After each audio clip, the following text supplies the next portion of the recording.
Kalau sekarang gimana suaranya? Lebih bagus? Lebih bagus. Lebih jelas, Pak. Lebih jelas. Oh, berarti oke. Mikrofon saya berarti. Oke. Ya udah pakai ini aja. Iya, baik kalau begitu. Tadi udah mulai ya. Ini bukunya nanti saya share juga. Ya, ini tahun 2014, ini juga sudah lama sebenarnya. Daftar isinya ada ini. Bab 1 itu introduction, silakan nanti dibaca sendiri ya. Jadi ada, saya akan memberi ini penjelasan sampai bab ini nih. Bab 11 ya. Bab 11. Ini merupakan dasar-dasar dari neural network, nanti yang adik-adik dapat masuk ke deep learning dengan jauh lebih baik begitu ya. Machine learning yang seperti SVM, kemudian ada RNN, CNN dan sebagainya, itu nanti kita ke sana begitu. Jadi ini yang bab kedua itu adalah neuron model. Ini sebenarnya adalah prinsip dasar dari neural network. Ini basicnya ada di sini. Ini ada single neuron itu seperti apa, ya. Ya, ini sangat sederhana sebenarnya neural network. Ya, karena ini mungkin selain saya di mute ya, itu ada yang lagi apa tanda di mute aja yang lainnya biar bisa lebih jernih. Ya, oke. Ya. Oke. Nah, ini adalah single neuron ya. Bagi yang memang belum mengenal neural network kan seolah-olah itu jadi black box begitu. Input, terus ada pemrosesan, kita tidak tahu di dalamnya pemrosesan itu seperti apa, kemudian ada outputnya. Padahal di dalamnya itu ada sejumlah neuron, sejumlah lapis layer begitu. Yang di situ memang melakukan pemrosesan walaupun sederhana, tetapi dia terdapat parallel processing begitu ya. Nah, disitulah sebenarnya nanti kekuatan dari neural network. Ya. Itu ini ada input, ada ini bobot ini, kemudian bias. Nah, kebanyakan memang prosesornya hanya penjumlahan saja ini. Tapi nanti macam-macam. Ada yang norm begitu ya. Ini kalau dijumlahkan, ada N, hasil penjumlahan, kemudian dia akan melalui satu namanya fungsi aktivasi begitu. Ya. Fungsi aktivasi bisa linear, dapat non-linear ini untuk menghasilkan satu output tertentu ya. Nah, ini di bab 2. Kemudian nanti di bab 3 itu ada contoh. Itu ada satu problem di sini. Ini salah satu contoh sederhana dari penerapan neural network. Ada 2 buah ini ya, apel sama jeruk. Ini apel, ini jeruk. Nah, sistem ini digunakan untuk memisahkan mana yang apel masuk ke tempat apel, yang jeruk ke jeruk gitu. Nah, tentu saja menggunakan sensor.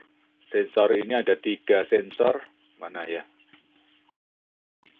Nah, ini shape, tekstur, sama weight ya. Jadi bentuk, tekstur itu apa bahasa Indonesianya? Ini ya, apa namanya? Jadi kekasaran permukaan lah teksturnya ini ya. Kemudian weight itu bobotnya. Dari sensor ini nanti diproses menggunakan neural network, akan menghasilkan output. Tentu saja outputnya harus kalau apel ya terdeteksi apel, dia masuk ke tempatnya apel begitu. Nah, ini dicontohkan dengan 3 macam semacam neural network. Ini bentuk perseptron, begitu ya. Itu perseptron dia punya fungsi aktivasinya ini adalah hard limits. Jadi dia nanti mengeluarkan ini, A-nya luarannya itu -1 dan 1, begitu ini. Kalau ada fungsi aktivasi seperti ini. Ya. Ini P itu inputnya dari sensor itu, kemudian ini bobot, ini bias, hanya dijumlahkan saja. Ya. Nah kalau ada 2 itu berarti ya, kalau -1 itu adalah apa di sini ya? -1 itu adalah jeruk, mana ya? Ada enggak? Ya.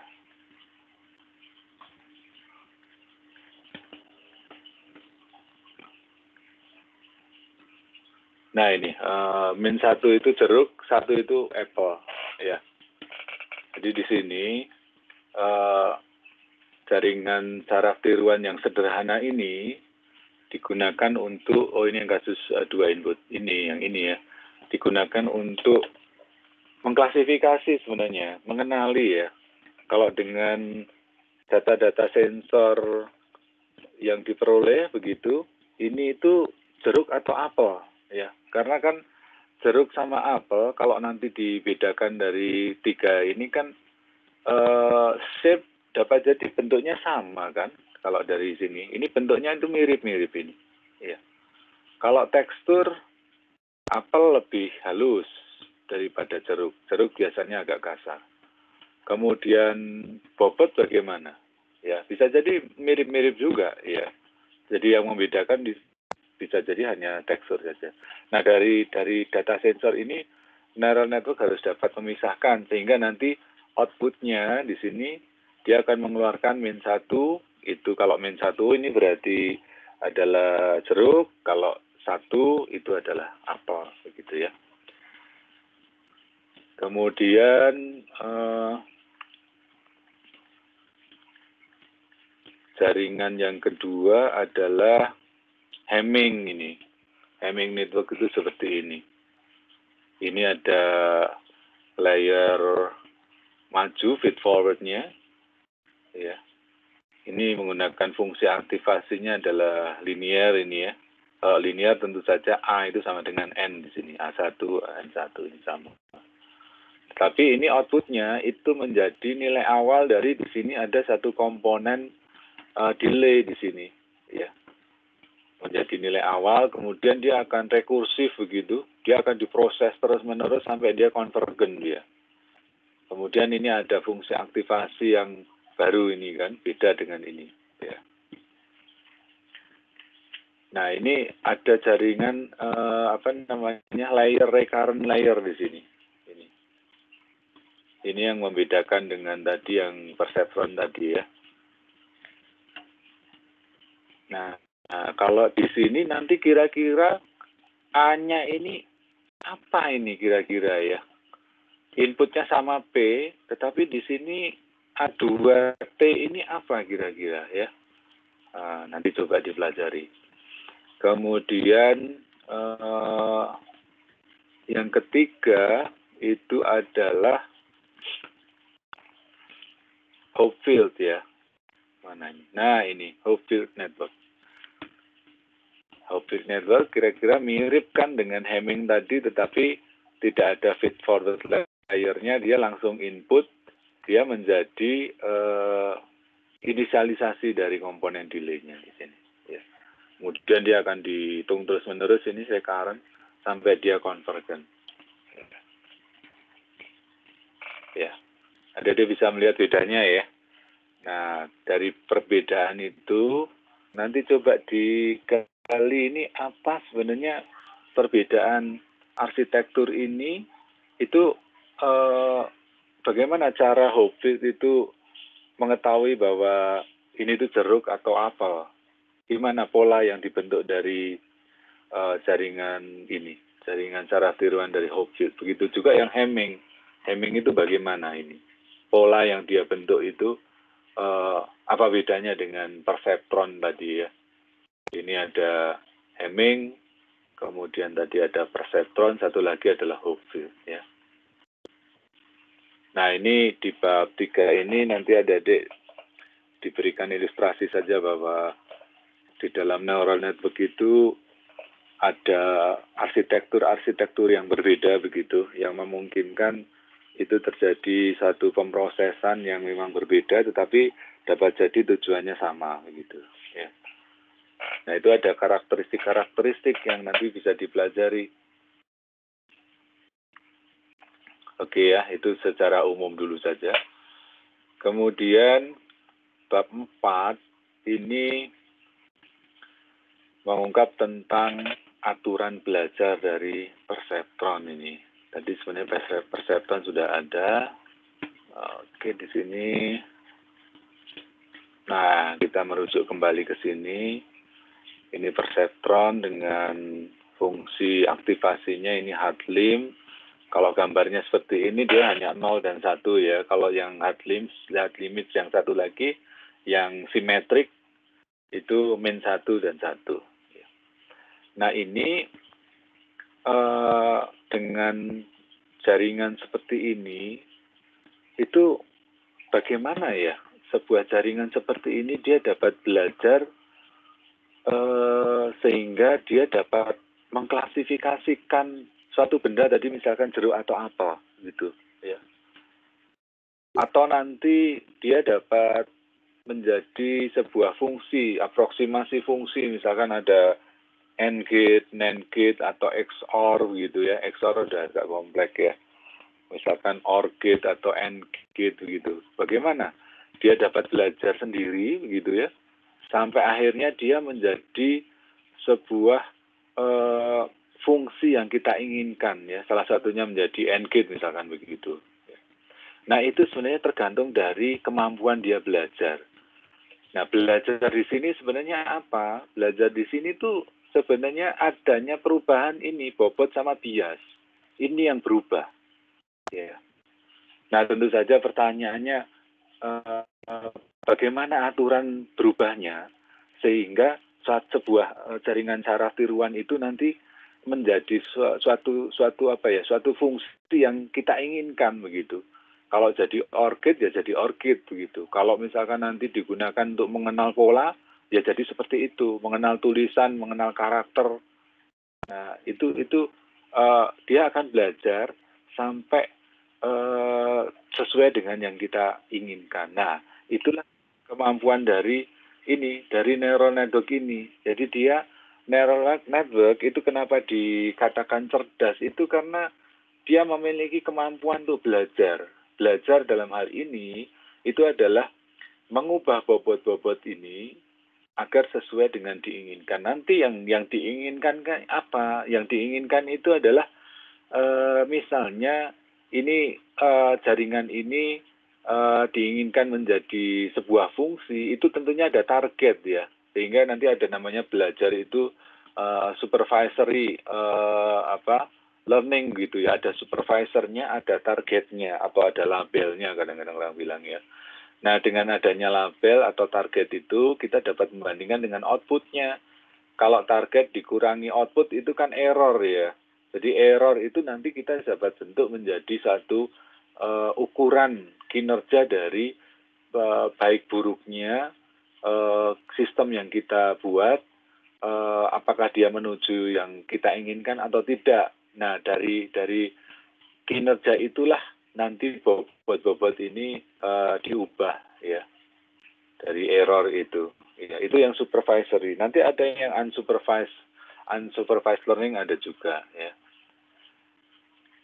Nah, aturan-aturan ini kalau nanti adik-adik semua melihat sebenarnya sangat sederhana yang di perseptron ini, ya. Aturannya seperti ini. Mana ini? Nah, ini ya.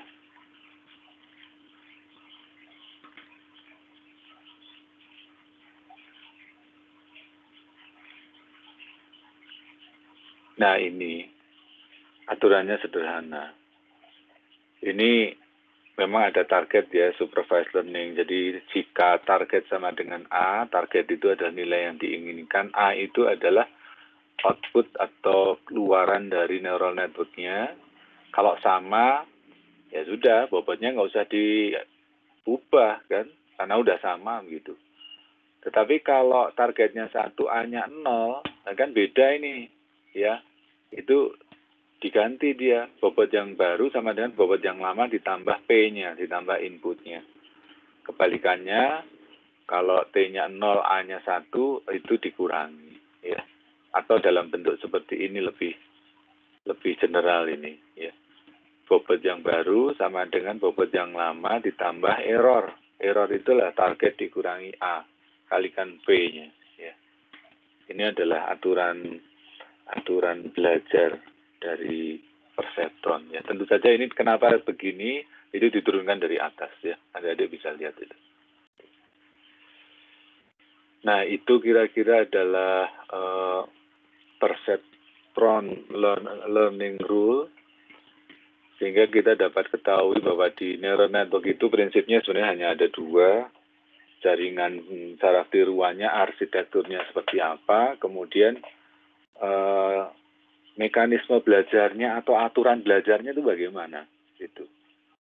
Aturan belajar itulah yang menjamin nanti neural network itu dapat berfungsi sesuai dengan yang kita inginkan, ya. Nah, kemudian di bab 5 dan bab 6 ini ada basic matematik untuk kuliah kita ini. Ada sinyal and vector spaces, ya. Ini ada sebenarnya pemrosesan matriks saja ini di sini nih, ya, linear vector, ya. Ini ada norm segala, ini perlu diulang, dipahami kembali ini, ya. Ini norm itu apa, ya. Kemudian orthogonality begitu, apa yang disebut dengan ortogonal ini. Ini vektor yang saling tegak lurus, ya. Nanti apa bedanya dengan ortonormal gitu, karena sifat-sifat ini nanti dipakai, ya. Bab 5 dan bab 6 ini nanti silahkan dipelajari sendiri, ya. Ini adalah yang matrik yang di sini tadi vektor, ini matrik. Ini yang penting di sini selain transformasi itu adalah ini eigenvalue dan eigenvektor, ya. Nah, ini basic matematik ini sebenarnya adik-adik peroleh di matematika lanjut itu, ya. Kalau yang matematika lanjutnya dengan Pak Eki itu akan menemui ini juga, materinya akan ada ini juga, ya. Nah, silakan yang bab 5 dan bab 6 maksudnya 5 dan 6 nanti dipelajari sendiri, ya. Jadi dari bab 4 nanti saya akan melompat ke bab 7. Itu adalah supervised Hebbian learning, ya. Kalau supervised berarti di sini ada targetnya, ya. Ini ada namanya jaringan linear associator di sini, ya. Ini. Kalau diperhatikan di sini kan tidak ada biasnya, ya. Ada input, ada bobot, kemudian ini fungsi aktivasinya adalah board. Nah, di linear associator ini ada istilahnya associative memory. Salah satu aplikasinya ini, ya, coba ya, saya langsung ke aplikasinya. Nah, ini ada angka 0 sampai 9, ya. Kira-kira bagaimana jaringan neural network itu dapat mengenali kalau diberi data-data, ya tentu saja kalau datanya lengkap harus bisa mengenali. Tapi kalau datanya misalkan hilang, nah ini misalkan setengahnya hilang gitu, masih bisa nggak dia ngenali ini 0, ini dikenali 1 begitu, ya. Ya, dengan network seperti ini atau auto associative memory di sini. Gimana caranya kita membuat network seperti ini? Ya. Coba adik-adik pikirkan dulu kira-kira seperti apa itu.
silakan kalau ada pertanyaan. Masih saya tunggu. Sona, silakan kalau ada pertanyaan. Anissa, Said. Pertanyaan belum ada, Pak. Belum ada, iya. Putra, silakan. Ahmad. Pak, mohon maaf, saya ingin bertanya. Ya, silakan. Kalau saya mau bertanya, apa standar keberhasilan dari algoritma yang kita buat, terutama yang NN ini, Pak? Pada kasus regresi, misalnya, apakah nilai MSE, mean square error, menjadi acuan atau kecepatan komputasi yang jadi acuannya? Gitu. Iya, kalau yang kecepatan komputasi itu kalau networknya yang udah nanti kompleks ya. Kalau yang masih sederhana-sederhana seperti ini itu masih cepat ya, sehingga keberhasilannya adalah, nah ini kan coba mohon diperhatikan di sini. Kalau networknya seperti ini ya, sorry saya perbesar dulu. Networknya seperti ini ya kelihatannya.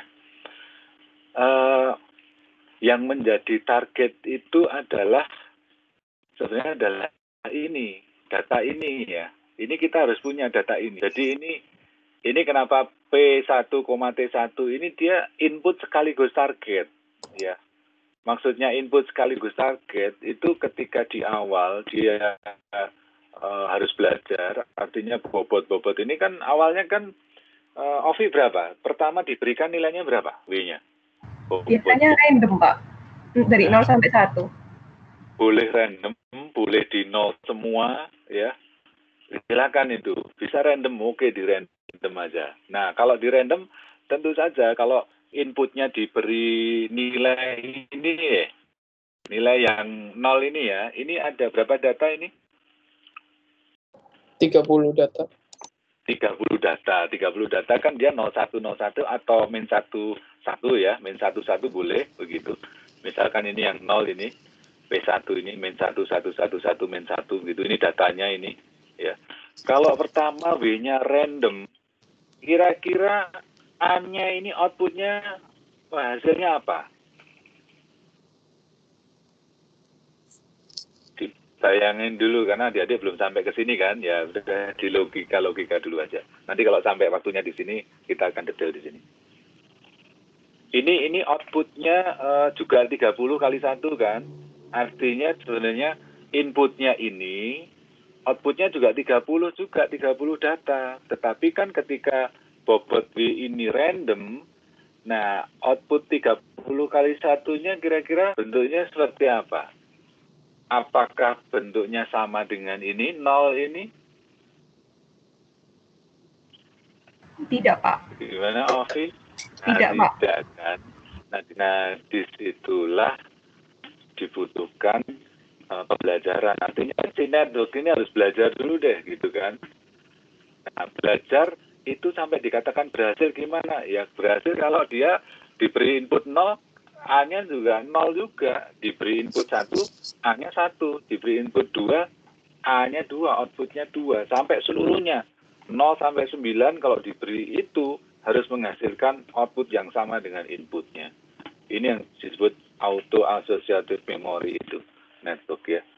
Diberi input 0, A-nya harus 0. Input 1, A-nya harus 1. Nah, itu tidak mungkin dilakukan kalau ini hanya diinisialisasi dengan nilai random saja, nggak mungkin ya.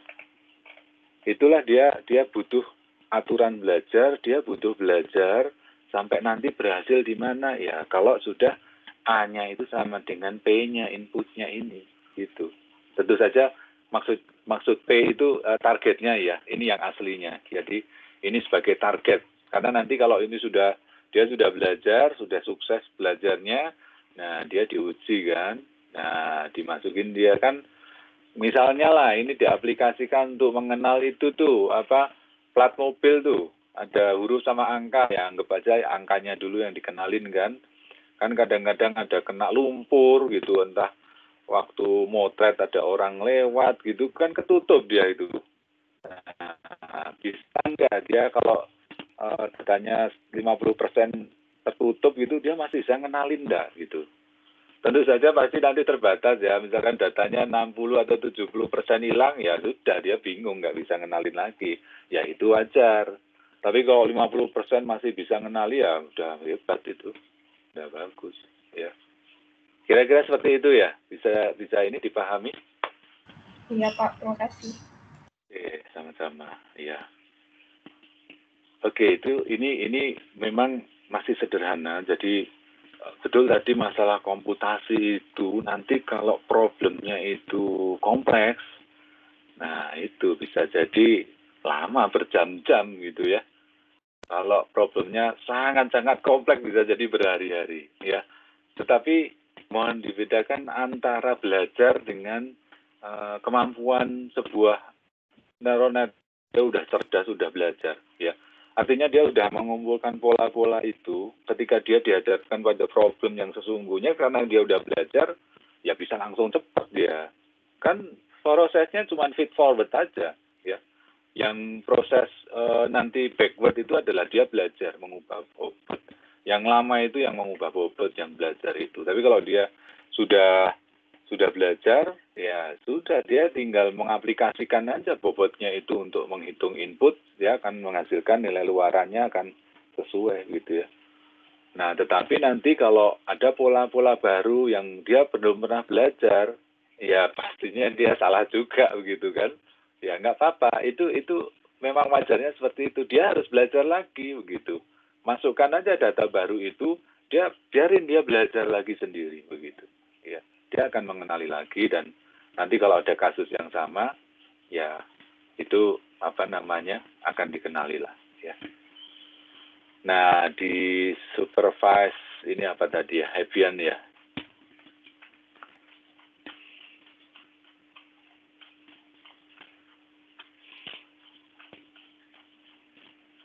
Di sini di supervise Hebbian learning itu nanti adik-adik akan mempelajari ada namanya Heb rule ya. Heb rule itu mirip-mirip tadi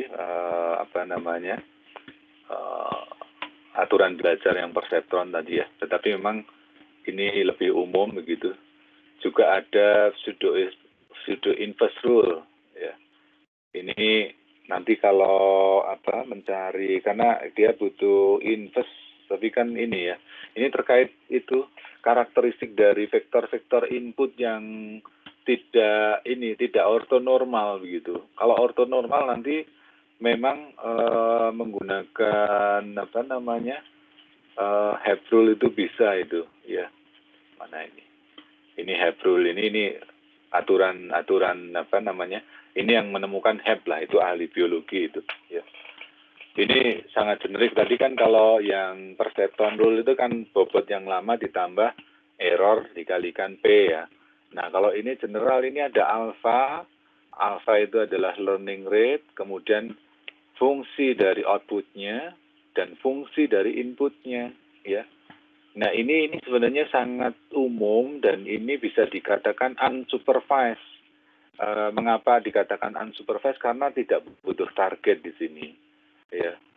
Pengubahan bobot itu hanya tergantung dari output dan inputnya di sini ya. Tentu saja itu diproses dulu dengan ada fungsi-fungsi ini ya. Nah, itu berbeda kalau itu diganti menjadi target. Nah, seperti ini. Ini kalau ini pengubahan bobotnya kan harus ada targetnya. Kalau ini supervised ya. Jadi kalau ini bisa dikatakan ini dapat ini unsupervised, ini juga unsupervised. Kalau ini ada targetnya, ini supervised ya. Nanti satu lagi kan ada reinforced learning ya, memang kita coba belajar sana. Ya. Nah seperti ini. Nah ini kalau dia ortonormal ya bisa pakai ini, tetapi kalau tidak ortonormal dia harus pakai pseudo inverse. Ini ya. Jadi kalau tidak ada ortonormal dia ini nih ada errornya, sehingga dia mesti pakai pseudo inverse. Pseudo inverse gimana? Pseudo inverse seperti ini aja.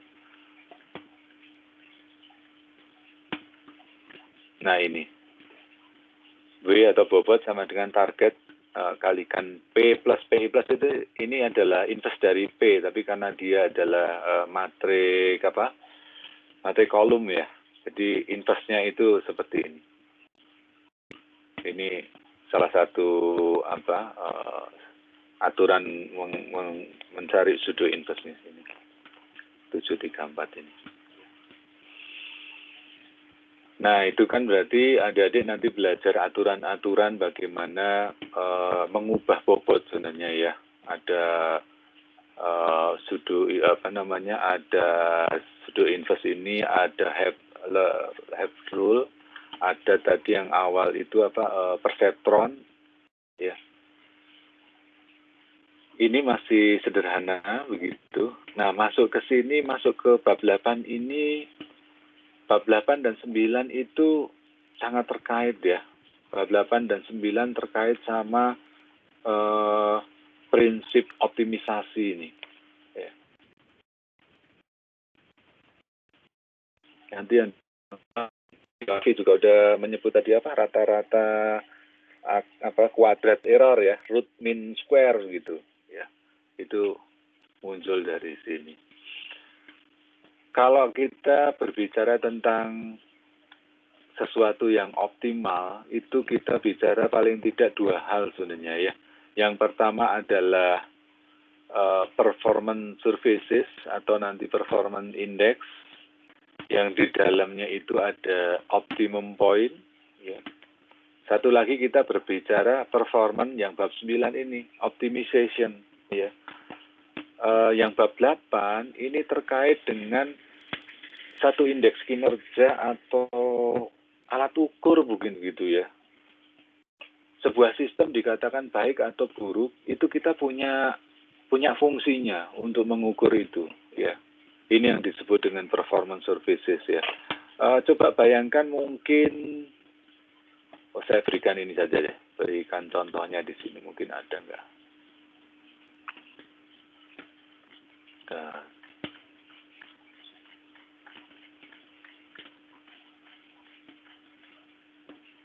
Nah, mungkin ini deh.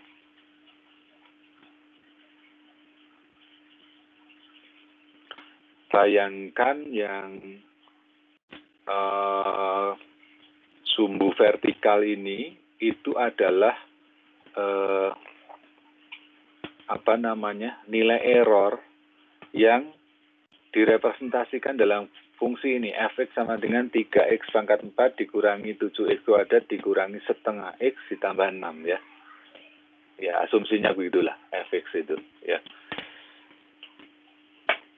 Nah, ini fx ini menunjukkan baik buruknya sebuah kinerja sistem begitu. Nah, tentu saja kalau itu dilambangkan dengan fungsi seperti ini, ya, tadi kalau asumsinya dia adalah error maupun yang sejenis itu ya, maksud saya kan kalau kita mencari titik minimumnya itu adalah sejenis error kan. Error itu sesuatu hal yang kita ingin minimumkan kan, ada target, ada output. Kalau ada gap antara target dan output, itu kan berarti kan ada error ya. Kita pengennya kan dia itu 0 idealnya. Yang namanya gap kan, ya pengennya seminimal mungkin. Nah, makanya yang dicari adalah nilai minimum ya. Dalam hal ini, karena grafiknya seperti ini, itu dia ada dua minimum, tapi satu lokal, satu global, ya. Tentu saja yang ideal yang dicari adalah yang global minimum, ya. Ya artinya apa? Kalau nanti kita ingin mengukur kinerja sebuah sistem itu baik atau buruk, kita butuh sebuah fungsi begitu ya. Fungsi yang di dalamnya itu ada variabel-variabel yang terkait dengan sistem itu, di mana kalau kita ingin mengetahui baik buruknya sebuah sistem, kombinasi dari variabel-variabel itu harus menghasilkan sesuatu nilai yang minimum. Dalam hal ini yang seperti error ya, misalkan pengeluaran itu harus minimum ya. Adik-adik bagaimana belajar sesedikit mungkin, seefisien mungkin, tetapi hasilnya maksimum ya. Itu yang maksimum itu sesuatu yang biasanya terkait sama profit ya. Gimana membeli semurah mungkin tapi dapat profit sebesar mungkin gitu ya.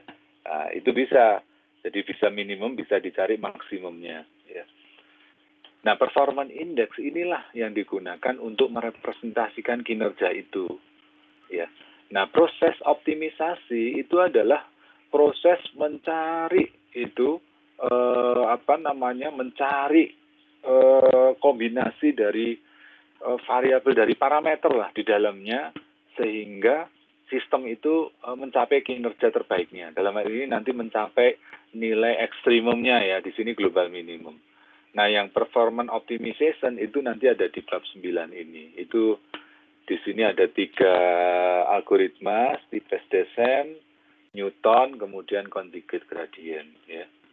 Ya, ini pada dasarnya kalau di dalam neural network nanti mencari bobot-bobotnya. Bagaimana bobot-bobot itu dicari sehingga misalnya tadi performance services yang yang dijadikan acuan adalah RMS ya. Jadi atau least mean square mungkin. Jadi kuadrat error yang paling kecil begitu ya. Rata-rata kuadrat error yang paling kecil. Nah, itu bagaimana caranya di sini mencari bobot-bobot sehingga rata-rata kuadrat errornya terkecil ya. Nah, itulah nanti yang diungkap di bab ini. Ini ada kinerja, performance services. Ingat, di performance services itu ada namanya optimum point. Optimum point itulah yang nanti sebenarnya dikejar. Sehingga kalau mencapai optimum point itu menunjukkan sistem mencapai kinerja terbaiknya. Dapat jadi mungkin nggak sampai ke optimum point-nya, tapi di sekitar optimum point-nya. Ya. Di situ dia mencapai kinerja terbaiknya. Yang performance optimization ini hanya 3, tapi variannya banyak sekali sebenarnya ya sekarang. Ini 2 bab ini termasuk dasar-dasar di sistem optimal ya. Kemudian ini dipakai di Wythoff learning. Ini dia menggunakan di sini ada lain. Nah, ini ya, ada mean square error dan LMS algorithm. Jadi mean square error tentu saja ini adalah performance index atau performance surface-nya. Ini kan kuadratis. Kalau kuadratis itu dia memiliki satu titik ekstrimum kan, titik minimum dia. Ya. Ini ada beberapa aplikasinya untuk adaptive filtering, echo cancellation ya. Ini untuk adaptive noise cancellation itu bisa dipakai di sini. Kemudian, nah yang terakhir ini propagasi balik. Ini dulu pernah mencapai kejayaannya ini, propagasi balik ini. Ya tahun-tahun berapa ya? Tahun 90-an akhir sebelum masuk tahun 2000 begitu. Ini cukup sukses ini, tapi terus tenggelam begitu. Nah, neural network itu muncul kembali karena munculnya deep learning ya. Justru itu adik-adik perlu sampai ini minimal sampai ini dulu. Kalau ini sudah tahu, jadi nanti neural network itu tidak dianggap black box ya. Tahu di dalamnya itu seperti apa prosesnya. Nah, ini di propagasi balik itu dia kalau networknya sudah kayak gini ini kan kompleks banget. Ini kebayang ini kalau W-nya itu bobot-bobot sama biasanya mau diubah secara manual, dihitung secara matematis satu-satu, ya nggak bisa ya. Udah repot banget. Itulah diperlukan aturan belajar. Bagaimana bobot-bobot itu dia secara otomatis dia mengubah dirinya sendiri. Tentunya yang paling penting tadi aturan itu nggak boleh salah. Kan kalau kita acuannya performanya adalah rata-rata kuadrat error. Nah, kita sudah bisa memastikan bahwa tujuannya bagaimana kuadrat errornya rata-ratanya itu semakin lama semakin kecil. Nah, nanti pada satu saat kalau dia tidak bisa mencapai 0 ya kita batasin aja. Kalau dia sekian, nilainya cukup kecil sekian, ya dianggap dia sukses begitu. Ya. Nah, dari acuan itulah nanti diturunkan algoritma aturan belajarnya dari mulai ini yang third layer ya, layer paling ujung ini yang dekat dengan output, terus saja ke belakang second layer, terus first layer ya. Ini yang namanya propagasi balik. Jadi error yang ada itu seperti disebarkan, dipropagasikan untuk mengubah bobot-bobot itu begitu. Makanya disebut dengan propagasi balik itu. Dengan begitulah bobot-bobot berubah, terus nanti ada feed forward calculation dari depan, dari first layer, second layer, third layer, itu dikalkulasi kembali, itu pastinya akan memberikan error kuadrat, tadi rata-rata error kuadrat yang dari satu iterasi ke iterasi berikutnya akan semakin kecil ya, sampai ke nilai yang acceptable lah kita anggap itu bisa dikatakan sukses ya. Nah ini lain-lainnya jadi bisa baca sendiri sebenarnya variasi, ada momentum ya dan sebagainya itu ada di sini. Generalisasi, dinamik, ini yang juga banyak dipakai itu yang radial basis ini, karena kalau radial basis ini dia patternnya, kalau yang perseptron tadi cenderung ke linear, dan kalau memang banyak dia bisa non linear juga, tapi kalau ini unik, dia itu patternnya itu dia bisa lingkaran begitu, radial basis itu ya. Nah ini ya. Nah ini, dia bisa mengklasifikasikan dengan seperti ini, radial basis. Ya ini nanti bisa didiskusikan lah. Ya. Nah untuk buku ini cukup di sini aja sampai bab 11. Nanti saya akan siapkan materi yang kita masuk ke deep learning. Saya kira Pak Bambang juga pasti sedikit banyak masuk ke deep learning ya. Itu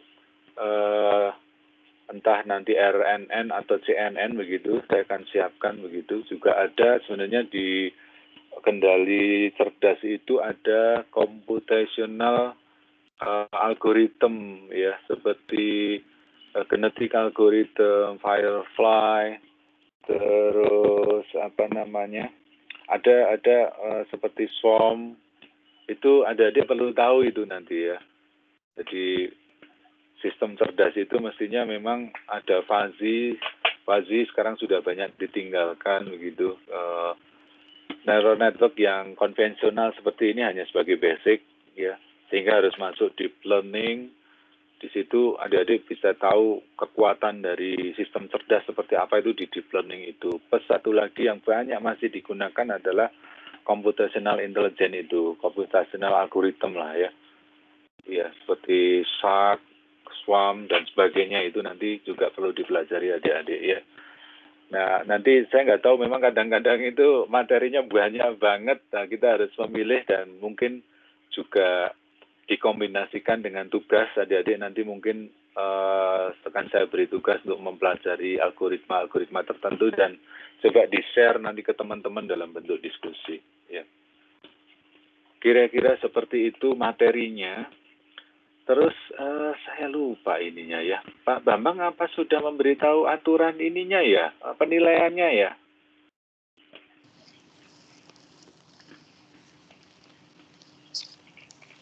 Sudah kemarin Pak.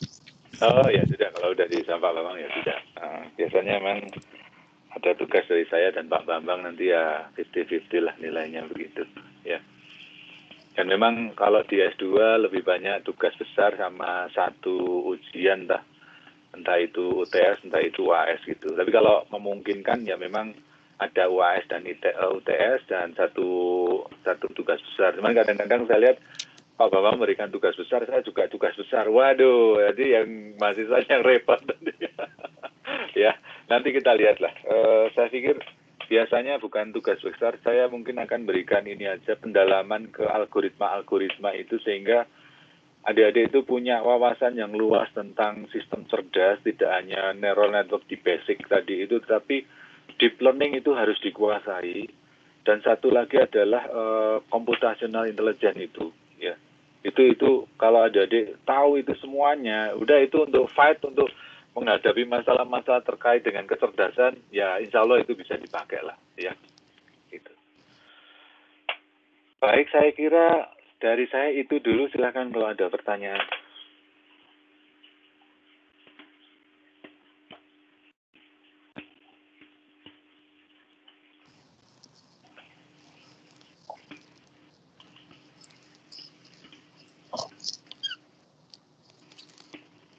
Kalau untuk jadwal kuliahnya tetap siang ini, Pak?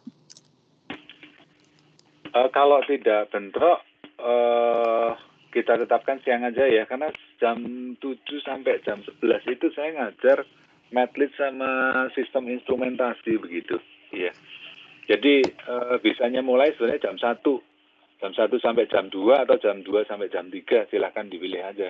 Kalau waktu sekarang sudah dirasakan cocok ya nggak apa-apa, di siang ini aja.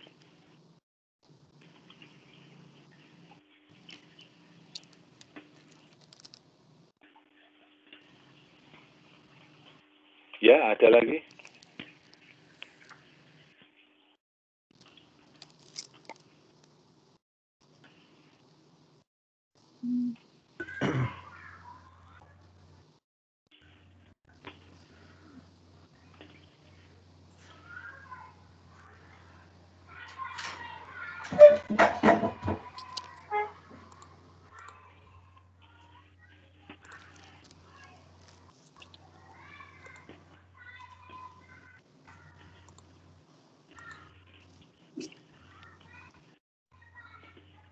Silakan kalau ada pertanyaan lagi. Pak, izin bertanya, Ya, silakan. untuk bahan materinya nanti bisa kami dapetin, Pak? Ya, untuk ini kalau yang buku ini ada slide-slide-nya sebenarnya, nanti saya upload aja ke Google Drive, saya berikan linknya ya. Tolong diingatkan saja kalau belum saya share nanti. Ya, Pak. Makasih, Pak. Ya, sama-sama. Pak, izin bertanya, Pak. Ya, silakan. Berbicara tentang supervised learning, itu kan kita harus mempersiapkan dataset begitu ya, Pak? Betul. Ada input dan output. Nah, sedangkan target ya, bukan output, target. Target label begitu ya, Pak? Betul. Nah, yang seperti kita tahu, kebanyakan data itu unstructured, dalam artian tidak ada pola gitu. Nah, bagaimana seperti kayak ada sistem gitu. Kita punya beberapa sensor. Nah, dari sensor tersebut seperti apa tadi? ADC sistem apa namanya? Unstructured. Maksudnya ada sistem terus kita punya beberapa sensor gitu, Pak. Ya, oke. Nah, jadi bagaimana cara kita mempersiapkan nilai dari sensor-sensor itu menuju label atau target yang kita tentukan gitu ya, Pak. Ya, intinya mempersiapkan dataset gitu, Pak. Ya. Itu memang kalau di big data engineering itu data sendiri memang harus disiapkan betul-betul. Artinya belum tentu juga data itu semua valid begitu ya. Mungkin juga ada outlier begitu. Dan khususnya masalah label tadi atau target ya. Ada yang itu tuh studinya Pak Dim itu saya ingat itu. Misalnya fraud sistem di perbankan begitu ya, itu kan sebenarnya kasus yang nyatanya kan itu kan nggak ada labelnya ya. Ketika terjadi fraud itu ya nggak tahu kan itu fraud atau enggak begitu kan. Nah itu mau nggak mau ketika proses training ya mau nggak mau harus dilabelin itu. Kita harus tahu ini mana yang fraud, ini mana yang enggak begitu ya. Nah, kalau dalam proses begitu dapat jadi bisa ya, tetapi mungkin nggak akan bisa seluruh data. Karena kalau berpikir datanya sudah jutaan kolom gitu ya, pusing juga itu mau ngelabelin begitu ya. Nah, itu tentu saja nanti harus juga mempertimbangkan untuk mengembangkan algoritma yang sifatnya unsupervised begitu ya.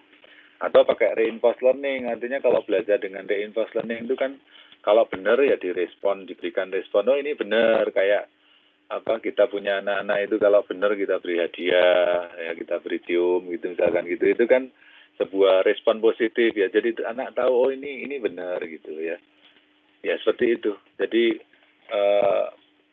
cara-cara belajar itu juga harus dikembangkan, memang tidak harus supervise ya, terutama kalau memang kita nggak punya target atau label begitu.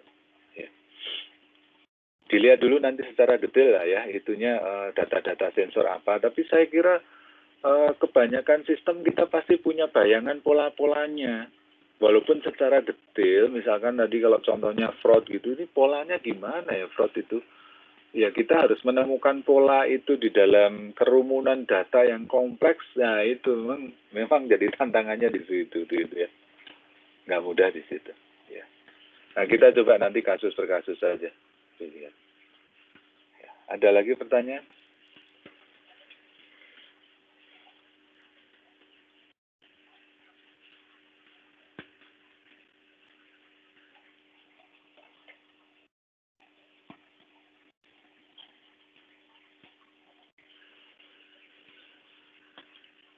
Oh ya, tolong disiapkan minimum pakai MATLAB ya. Jadi nanti adik-adik dapat melakukan programming di MATLAB. Saya pakai Python juga bisa, ya. MATLAB aja deh. Saya pakai MATLAB juga. Kalau mau implementasi memang dekatnya ke Python sebenarnya. Ya.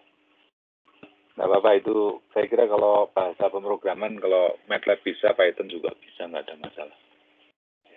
Diinstal aja di laptop masing-masing MATLAB begitu. Oke. Baik, masih ada pertanyaan?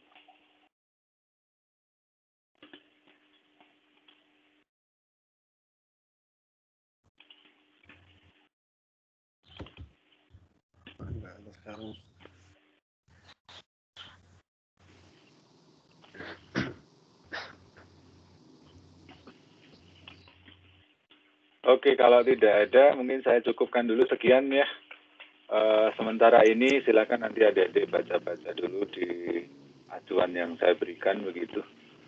Sambil mempersiapkan diri untuk melakukan programming. Kita akan programming, adik-adik akan programming dari level yang paling sederhana, nanti sampai yang lumayan kompleks ya, secara bertahap. Ya. Baik, kalau begitu, terima kasih ya atas perhatiannya. Ya, selamat belajar. Ya, saya ucapkan salam. Assalamualaikum warahmatullahi wabarakatuh. Waalaikumsalam warahmatullahi wabarakatuh. Terima kasih banyak Pak.